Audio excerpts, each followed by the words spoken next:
आखिर क्या था महाभारत में श्री कृष्ण के मूंगफली खाने का रहस्य। महाभारत युद्ध के दौरान ऐसा कोई राजा नहीं बचा था जो इस भीषण युद्ध का हिस्सा न बना हो।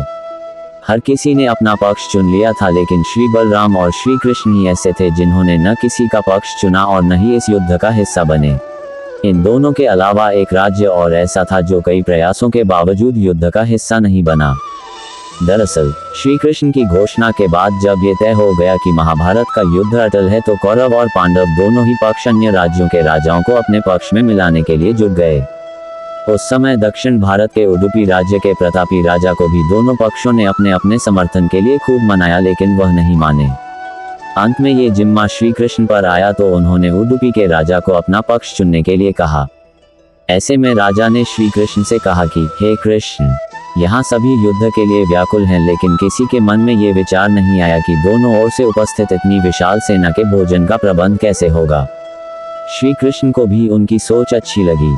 ऐसे में उडुपी नरेश ने श्री कृष्ण से अपनी इच्छा जाहिर करते हुए कहा कि वह इस युद्ध में निष्पक्ष रहेंगे और अपनी पूरी सेना के साथ अन्य सभी के लिए भोजन का प्रबंध करेंगे। ये बात कहने में जितनी सरल थी, आजमाने में उतना ही कठिन। हर कोई ये देखना चाहता था कि आखिर उडुपी नरेश अपना कहा हुआ कथन सच कैसे करेंगे।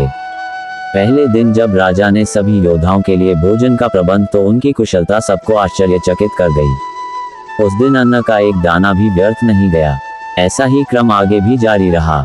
राजा के लिए समय के साथ ये भोजन बनाने की जिम्मेदारी कम होती रही, क्योंकि योद्धाओं की संख्या भी कम हो रही थी। सबके लिए ये बात हैरान करने वाली थी कि राजा कैसे उतने ही योद्धाओं के लिए खाना बनाते थे जो युद्ध से जीवित लौट आते थे।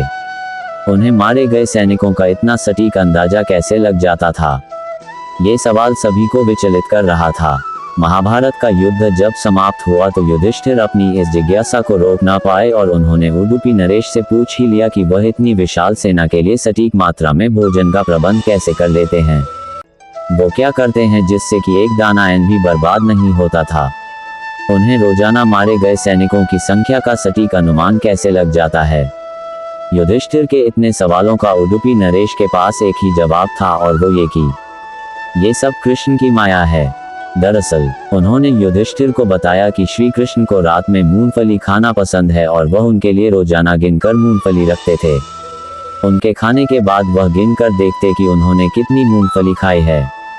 वे जितनी मूंगफली खाते थे उससे ठीक इंद्र कुमार 1000 गुना ज्यादा सैनिक अगले दिन युद्ध में मारे जाते थे।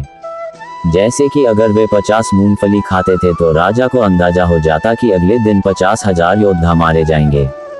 उसी हिसाब से उडुपी नरेश अगले दिन का भोजन तैयार करते थे। इस तरह से कभी भी भोजन व्यर्थ नहीं होता था। मेरी यह जानकारी आपको अच्छी लगी हो तो मेरे चैनल को सब्सक्राइब करें, वीडियो को लाइक करें और कमेंट करें। धन्यवाद। राधे राधे।